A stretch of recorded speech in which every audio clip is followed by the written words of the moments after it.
अध्याय 18 काल टेंसेस पढ़ो और समझो।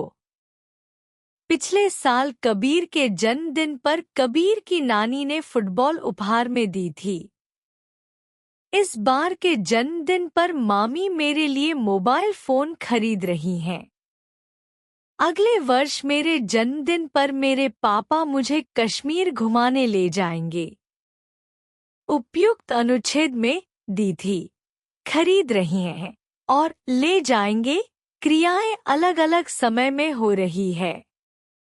क्रिया के समय दर्शाने को ही काल कहते हैं। निम्नलिखित वाक्यों को ध्यानपूर्वक पढ़ो और समझो। कृतिका बस में चढ़ गई। हर्षित खाना खा चुका है। कृतिका बस में चढ़ रही है। हर्षित खाना खा रहा है। कृतिका बस में चढ़ेगी। हर्षित खाना खाएगा। उपयुक्त वाक्यों में क्रियाएं अलग अलग समय में घटित हो रही है। जैसे क्रियाएं जो संपन्न हो चुकी हैं, चढ़ गई, खा चुका है। क्रियाएं जो वर्तमान समय में हो रही हैं, चढ़ रही है, खा रहा है। क्रियाएं जो आने वाले समय में घटित होंगी, चढ़ेगी, खाएगा। क्रिया के जिस रूप से उसके घटित होने के समय का बोध होता है, उसे काल कहते हैं। क्रिया के घटित होने के आधार पर काल के 3 भेद हैं। पहला, भूतकाल, जो समय बीत गया है। दूसरा, वर्तमान काल, जो समय चल रहा है। तीसरा, भविष्यत काल, जो समय आएगा। इन तीनों कालों को हम बड़ी सरलता से निम्न 4 द्वारा समझ सकते हैं। काल के भेद।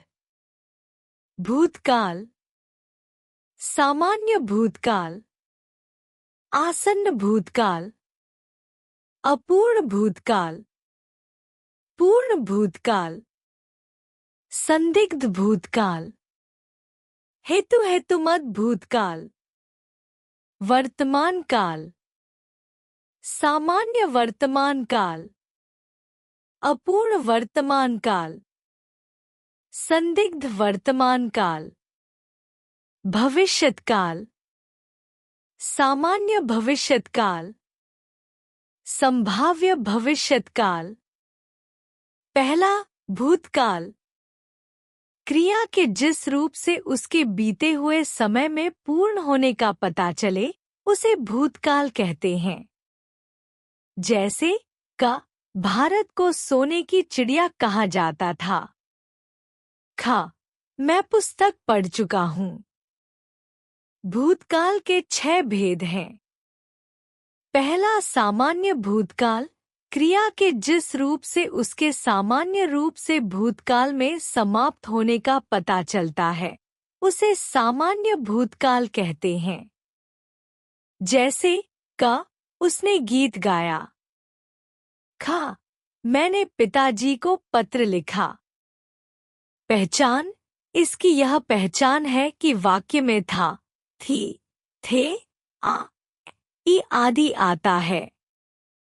दूसरा, आसन्न भूतकाल।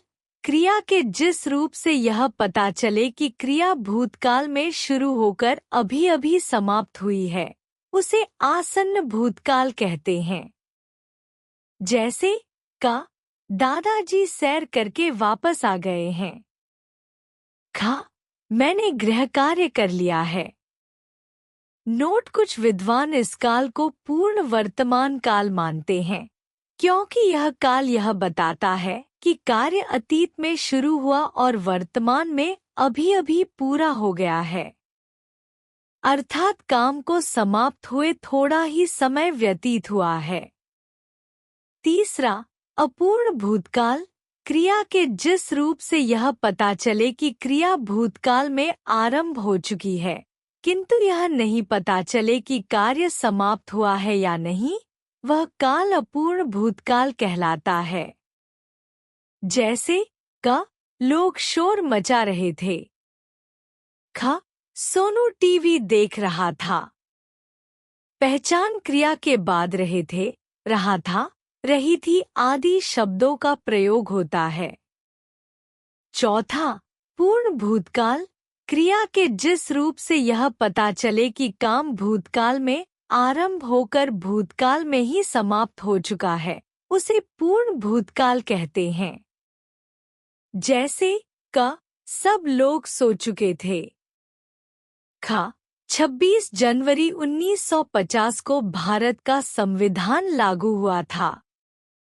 पहचान क्रिया के बाद हुआ था, हुई थी, ता था, चुका था, चुकी थी आदि शब्दों का प्रयोग होता है। पांचवा, संदिग्ध भूतकाल, क्रिया के जिस रूप से बीते हुए समय में पूरा होने का संदेह हो, उसे ही संदिग्ध भूतकाल कहते हैं। जैसे क, स्टेशन पर गाड़ी आ चुकी होगी। ख, पिताजी घर आ चुके होंगे। पहचान क्रिया के अंत में चुका होगा, चुकी होगी, गया होगा, गई होगी, गए होंगे आदि शब्दों का प्रयोग होता है। छठा, हेतु हेतुमत भूतकाल, क्रिया के जिस रूप को यह पता चले कि कार्य भूतकाल में पूरा हो सकता था, परंतु किसी कारण से नहीं हो सका है, उसे ही हेतु हेतुमत भूतकाल कहते हैं। जैसे क, यदि रमा समय पर स्टेशन पहुंचती तो उसकी गाड़ी न छूटती। ख, बाहर की चीजें नहीं खाते तो अस्वस्थ नहीं होते। पहचान क्रिया के साथ ता, ते, ती लगाने के बाद होते, जाते, होती, ती आदि शब्दों का प्रयोग होता है। दूसरा, वर्तमान काल, क्रिया के जिस रूप से उसके वर्तमान समय में, चल रहे समय में होने का पता चले, उसे वर्तमान काल कहते हैं। जैसे क, मेरे पापा कंप्यूटर पर काम कर रहे हैं। ख, तितली फूलों पर मंडरा रही है। ग, खाना पक रहा है। वर्तमान काल के 3 भेद हैं। पहला, सामान्य वर्तमान काल, क्रिया के जिस रूप से उसके सामान्य रूप से वर्तमान काल में घटित होने का पता चलता है, उसे सामान्य वर्तमान काल कहते हैं। जैसे क, वृक्ष हमें बहुत कुछ देते हैं। ख, बच्चे पार्क में खेलते हैं। पहचान इसकी यह पहचान है कि वाक्य के अंत में ताहूं, तीहूं, ते हो, ता है, ती है आदि आता है। दूसरा, अपूर्ण वर्तमान काल, क्रिया के जिस रूप से यह पता चले कि कार्य वर्तमान में आरंभ हो चुका है और अभी चल रहा है, उसे अपूर्ण वर्तमान काल कहते हैं। जैसे क, नाना जी समाचार सुन रहे हैं। ख, चीकू खरगोश साइकिल चला रहा है। पहचान इसकी पहचान है कि वाक्य के अंत में क्रिया के साथ रहा है, रही है, रहे हैं, रहीहूं का प्रयोग होता है। तीसरा, संदिग्ध वर्तमान काल, क्रिया के जिस रूप से उसके वर्तमान समय में घटित होने में संदेह हो, उसे संदिग्ध वर्तमान काल कहते हैं।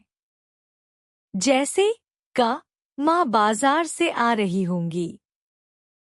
ख, पापा ऑफिस से आ रहे होंगे। पहचान क्रिया के साथ ता, ते, ती लगाने के बाद होगा, होगी आदि का प्रयोग होता है। तीसरा, भविष्यत्काल, क्रिया के जिस रूप से उसके आने वाले समय में होने वाले का बोध हो, उसे भविष्यत्काल कहते हैं। जैसे क, आज शाम फुटबॉल का मैच खेला जाएगा। ख, मैं गर्मी की छुट्टियों में हरिद्वार घूमने जाऊंगा।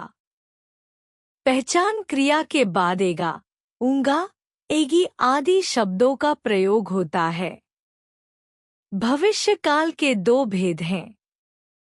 पहला, सामान्य भविष्यत्काल, क्रिया के जिस रूप से आने वाले समय में सामान्य रूप में क्रिया होने का बोध हो, उसे सामान्य भविष्यत काल कहते हैं। जैसे का, हम सब बाजार से सामान लाएंगे। खा, अनिल गिटार सीखने जाएगा।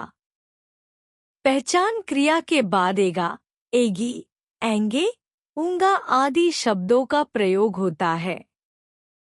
दूसरा, संभाव्य भविष्यत्काल, क्रिया के जिस रूप से उसके भविष्य में होने की संभावना का पता चले, उसे ही संभाव्य भविष्यत्काल कहते हैं।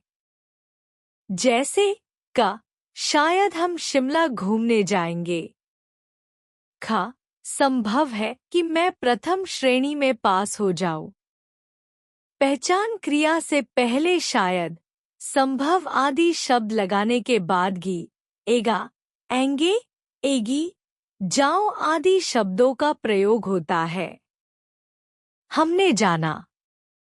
जिन शब्दों से कार्य के होने के समय का पता चलता है, उसे काल कहते हैं। काल के 3 भेद हैं। का, भूतकाल, ख, वर्तमान काल, ग, भविष्यत काल। बीते समय में क्रिया का होना या करना भूतकाल कहलाता है। भूतकाल के 6 भेद हैं। क, सामान्य भूतकाल, ख, आसन्न भूतकाल, ग, अपूर्ण भूतकाल, घ, पूर्ण भूतकाल, घ, संदिग्ध भूतकाल, च, हेतुमत भूतकाल। चल रहे समय में क्रिया का होना या करना वर्तमान काल कहलाता है। वर्तमान काल के 3 भेद हैं।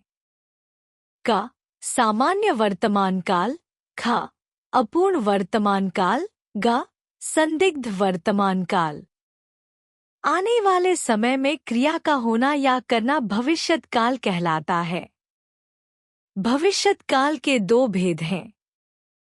क, सामान्य भविष्यत काल, ख, संभाव्य भविष्यत काल।